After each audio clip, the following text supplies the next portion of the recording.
Shalom, shalom, and welcome to Bet Ariel Midweek Bible Study. And incidentally, we are at a place in Isaiah which brings us right into the tribulation times.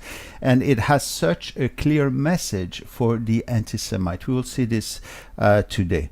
But before this, as we usually do, we will take a question that is taken from Genesis. Sharon will read this question for us. Shalom, and thank you for your studies. My question concerns a passage that has intrigued me for a long time. In Genesis chapter 30, when Jacob was about to leave his father-in-law and go back to Israel, as a payment of the years he worked for Laban, he asked that he be paid with the speckled and spotted animals from the flock, which seemed to be low in number. However, after a while, he succeeded in having a great number of these animals and left with them. How did he manage to increase the number of these animals? The text is not clear to me. Genesis 30 is indeed a very intriguing chapter. I will take a little more time than usual and try to sum it up, for this is a great story for us. In this section, Jacob is finally on his way back home to the land of Israel after 20 long years of labor at the home of his father-in-law, Laban. Why did he go there and why did he stay so long? Originally, he came for one wife and he found Rachel. However, he ended up with 4 wives. How did he come to this? It is very complicated, as any feuds or disputes are. But Jacob was the first responsible because of on his wedding day with Rachel, he got drunk.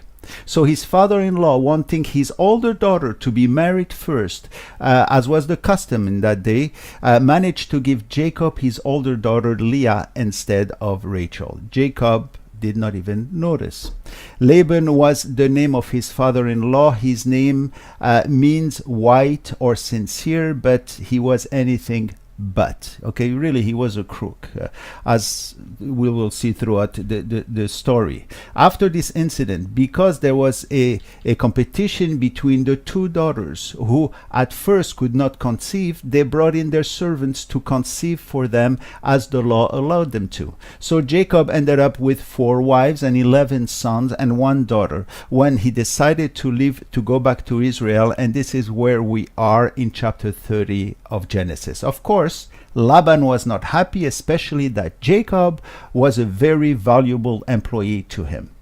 It is in verse 30 where Jacob reminds him how blessed Laban was all these past year. He says, "For what you had before I came was little, and it has increased to a great amount. The Lord has blessed you since my coming, and now when shall I also provide for my own house?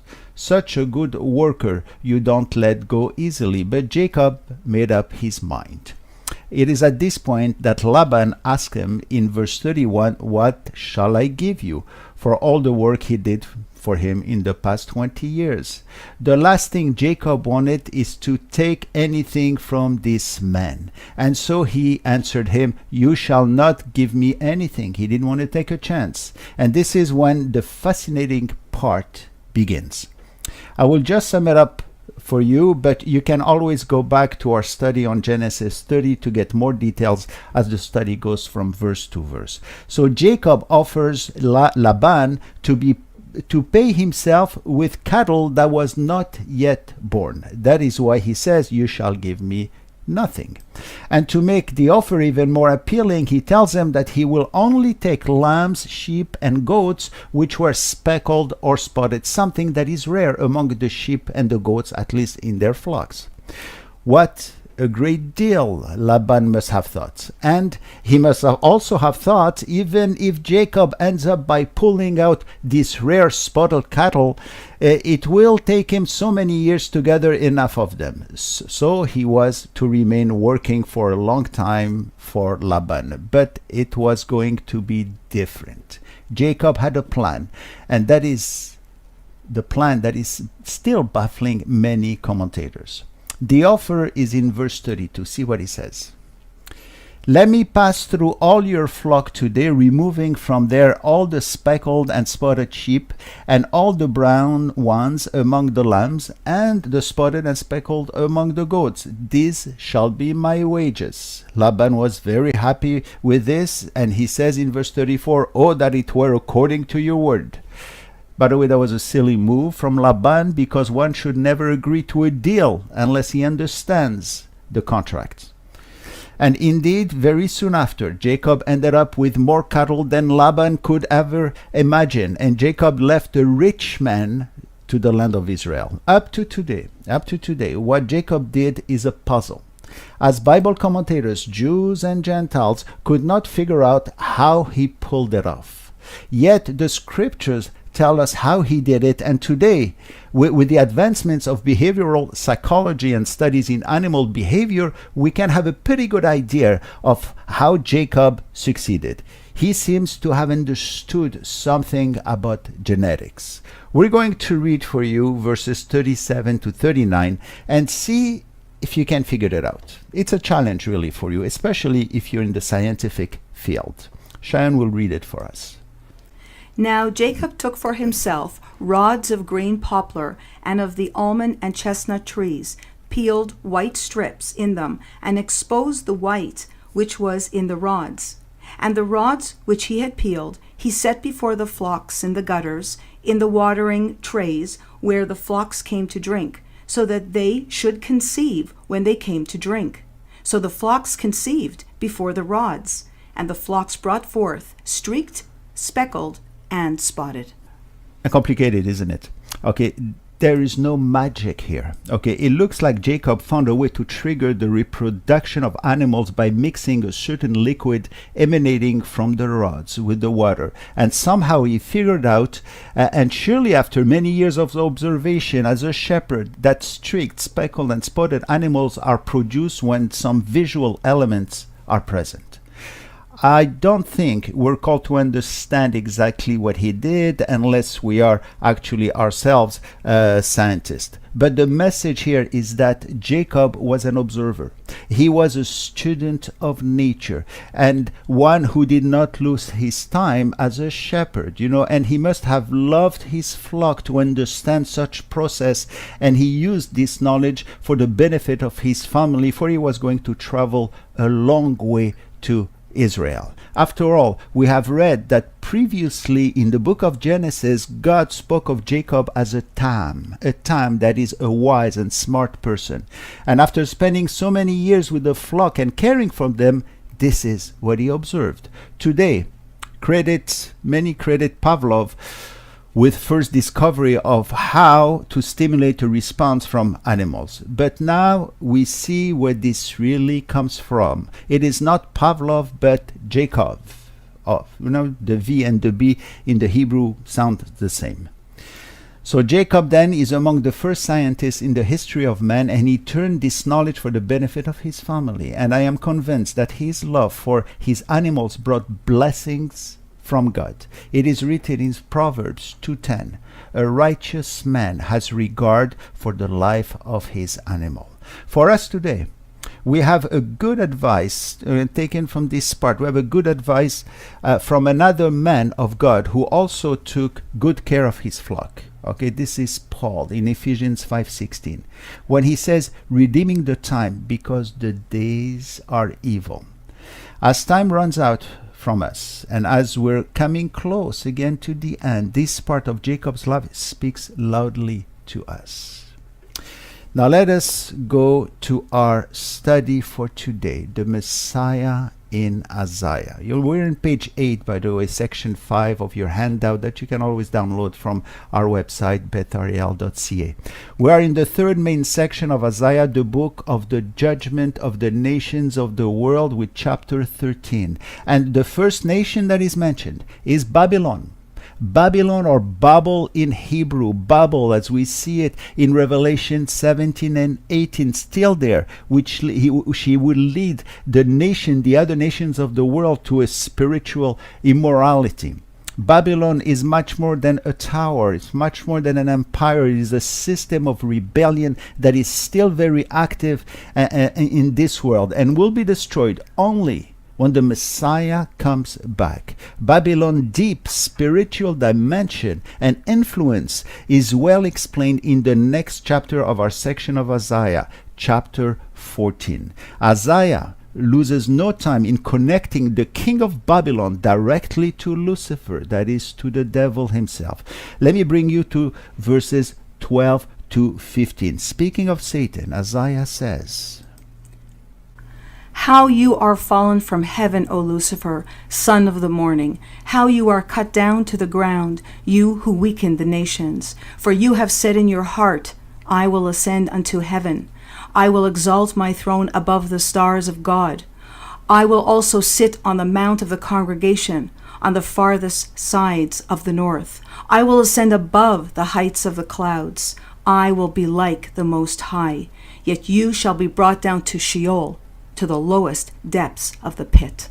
You know, this is a commentary of the me, myself, and I syndrome of pride. Pride is the first sin that brought this angel down, the one we call, of course, the devil. It is really a short history of Satan. And notice the name Lucifer in verse 12. This is not a name you find in the original text. Lucifer is the transliteration of a Latin word meaning light bearer, and was used in Latin to refer to the planet Venus because of its morning brightness. The Hebrew is literally morning star, and it reads, how are you fallen from heaven, son of the morning? The morning star, do you know that is actually a name given to Yeshua, and Satan wanted to take it for himself. We read in Revelation 22:16, he says, I, Jesus, have sent my angel to testify to you these things in the churches. I am the root of the offspring of David, the bright and morning star. This fallen angel wanted to take over God, to take on his name. It all ends with him being thrown where? To Sheol. And once Satan is there, we are told that everyone, when they see Satan coming, are surprised to see him, and they say, you are here too with us? We read their surprise in verse 10. It says, they will all respond and say to you, even you have made weak as we. You have become like us. And Isaiah 14:11 says, your pomp is brought down to Sheol. The word pomp is gaon, which actually means a mountain, but it is also used for the word pride. Your pride will be brought down to destruction. While Babel causes much damage at the end, okay, and in God's perspective, it's all vanity and pomp. This information is important, for only Yeshua can subdue the devil, and this is what he will do at the end. And this is when we reach the following section in Isaiah, comprising chapter 24 to 27, called the Little Apocalypse of Isaiah, because it follows the same pattern as a portion of the book of Revelation. We're in page 9 on your handout, on the top part. This part of Isaiah is a condensed rendering of the event covering the whole of the tribulation time to the establishment of the Messianic times and then unto the eternal order. There's a tremendous amount of information gathered here, so I will bring you the major highlights. It is so well written, by the way, with so many illustrations and figures of speech, that these 4 chapters will carry the reader through many different feelings and emotions. It speaks of war and devastation, then it speaks of rests and blessings, and furthermore, these sections are not divided into distinct, separated one. War and peace could even be seen juxtaposed right in the same verse. Reading all of this is like a fast roller coaster ride.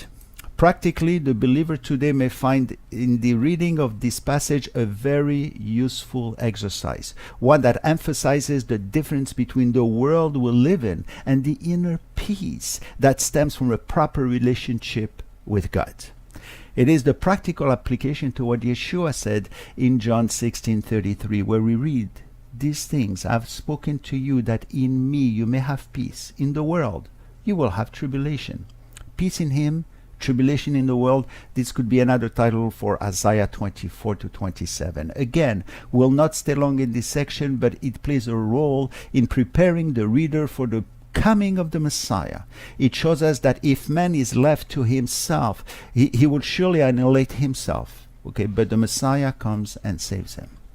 To give you an idea of this harsh section, see how the section this chapter opens up, verse 1 of chapter 24. It says, "Behold, the Lord makes the earth empty, and makes it waste, distorts its surface, and scatters abroad its inhabitants." It begins so abruptly. This verse gives us the image of a landlord who coming back from his place finds out how terrible its condition has become. The tenants have made a mess out of it, and he is angry and is about to chase them off his property. Here the landlord is God, and the tenants is humankind, and the place is the earth we live in. How are we treating the earth? This is a question that stems out of this section. And what have we done with it? But soon enough, this section also brings us to the time of victory. In Isaiah 25, verse 6, it speaks of that great banquet alluded to by Yeshua in the parable of the wedding feast in Matthew 22. This is what it reads in Isaiah 25, 6. "And in this mountain the Lord of hosts will make for all people a feast of choice pieces, a feast of wines on the lees, of fat things full of marrow, of well-refined wines on the lees." You know, this will happen after the tribulation, where all believers of all time will partake in this great, beautiful, great supper. And this section also brings us past the millennium, past the Messianic times, to the time when death, the last enemy, will be defeated. See verse 8. "He will swallow up death forever, and the Lord God will wipe away tears from all faces. The rebuke of his people he will take away from all the earth, for the Lord has spoken." This is the passage that Paul quotes in the chapter of the resurrection in 1 Corinthians 15:54, when he says, "But when this perishable will have put on the imperishable, and this mortal will have put on immortality, then will come about the saying," referring to Isaiah, "that is written, death is swallowed up in victory finally." Isaiah also speaks of the resurrection of all believers right in the next chapter, chapter 26, verse 19. By the way, resurrection is not a Christian idea. It is thoroughly biblical. We read in verse 19. "Your dead shall live. Together with my dead body they shall arise. Awake and sing, you who dwell in dust. For your dew is like the dew of herbs, and the earth shall cast out the dead." And this is how the Targum translates it beautifully. Look what it says. "You are he who brings alive the dead. You raise the bones of their bodies. All who were thrown in the dust will live and sing before you. For your dew is a dew of light for those who perform your law, and the wicked to whom you have given might, and they transgressed against your memra, you will hand over to Gehenna." I'm always amazed at these people who translated, these scribes or rabbis who translated actually the Targums, because it was before even Yeshua came. And so in this passage is almost the whole gospel. The resurrection of the dead and those who transgress against the Memra, that is the word of God, you will hand over to Gehenna, right? That is hell. The term Memra is Aramaic and used in the Targum for the word of God and also for the name of God. Memra actually means the word. But the Memra, being the word of God, is also Yeshua himself, as we read in John 1:1. In the beginning was the word, and the word was with God, and the word was God. I believe this verse was intended to the Jewish people who used the Targum at that time, they used it in their own synagogue. The other section of Isaiah, chapter 28 to 33, is called the book of Woes, or the book of Ois. Ois, another necessary part for the reader to seek safety in God. At the time of the writing of this section, the Israelites made sin part of their lives, meaning that they rationalized it and even incorporated idolatry in their religion. something that a just God cannot tolerate. And in many ways, through many pleadings, God tries to bring them to realize the path they were taking. While these passages are bleak and at times difficult, they are also very encouraging, for here we see our graceful God suffering with his people as he poured even judgment on them. There are 6 woes in this section, and they are timeless. Sometimes we wonder how come God does not send us even now prophets like Isaiah or Jeremiah. The truth is that these prophets have not finished speaking. They have not finished prophesying. Their prophecies have not reached their fulfillment yet. And they touch the times we are now living. So Isaiah is still roaming our streets today and saying the same things we're about to read even today for the time we have left. And while we learn that God himself punishes his own people as a parent does to his own child, there is in this section a warning for the others who misinterpret his love for Israel and add to the judgment. Here the Lord has a word for the anti-Semite, and is so timely. Let us read verses 7 and 8 of Isaiah 29, I believe a very important and timely passage for today. The multitude of all the nations who fight against Ariel, even all who fight against her and her fortress, and distress her, shall be as a dream of a night vision. It shall even be as when a hungry man dreams, and he looks, he eats, but he awakes, and his soul is still empty.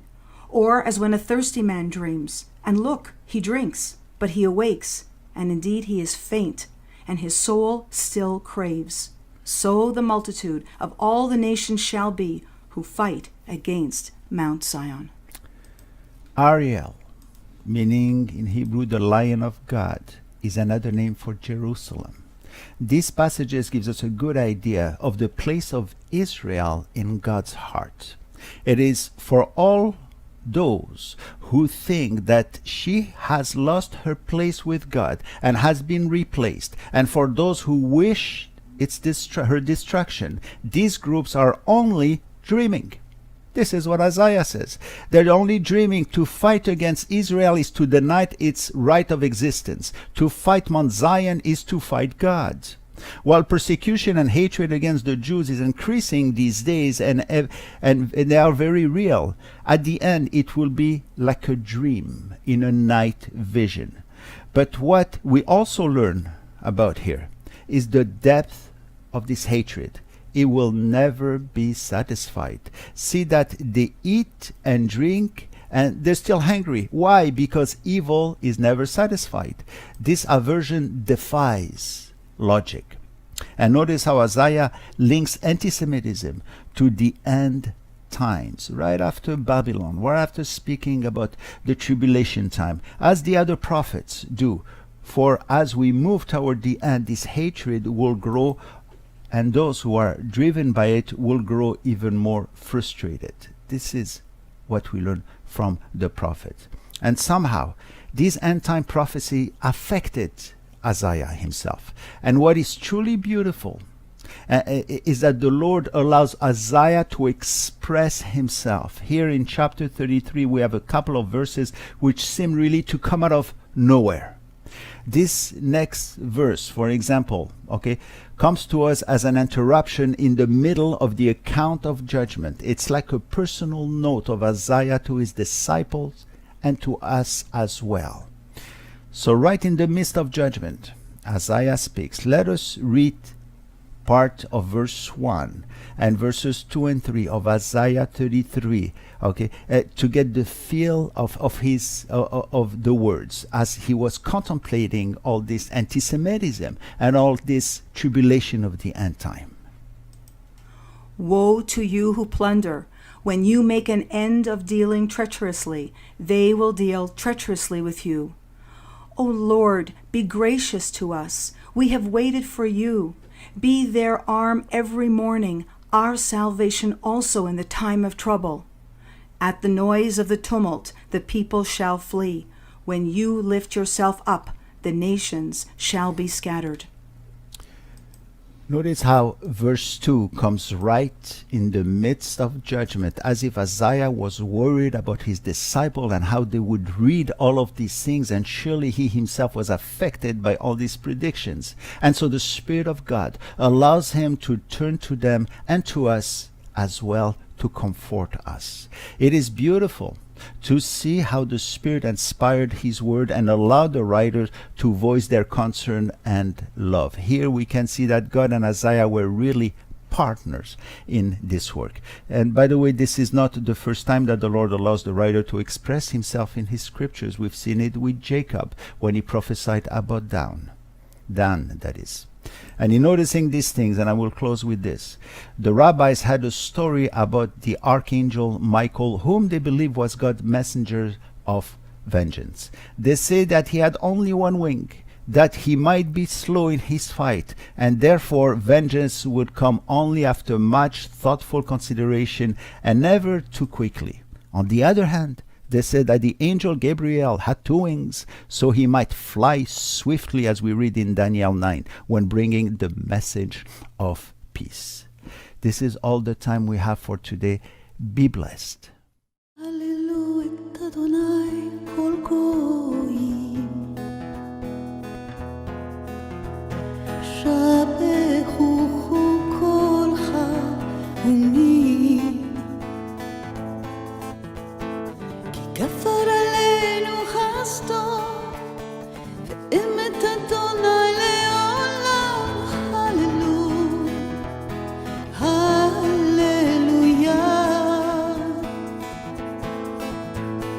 Ki gafar aleinu chasto, ve'emet Adonai le'olam.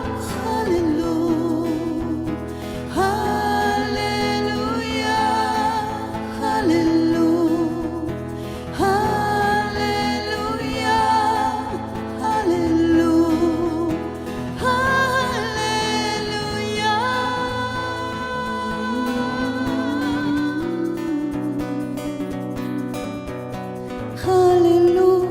Adonai kol goyim, hallelujah, Adonai kol goyim, shabechuchu kol ha'umim, shabechuchu kol ha'umim, ki gafar aleinu hasto, ve'emet Adonai le'olam, hallelujah, hallelujah.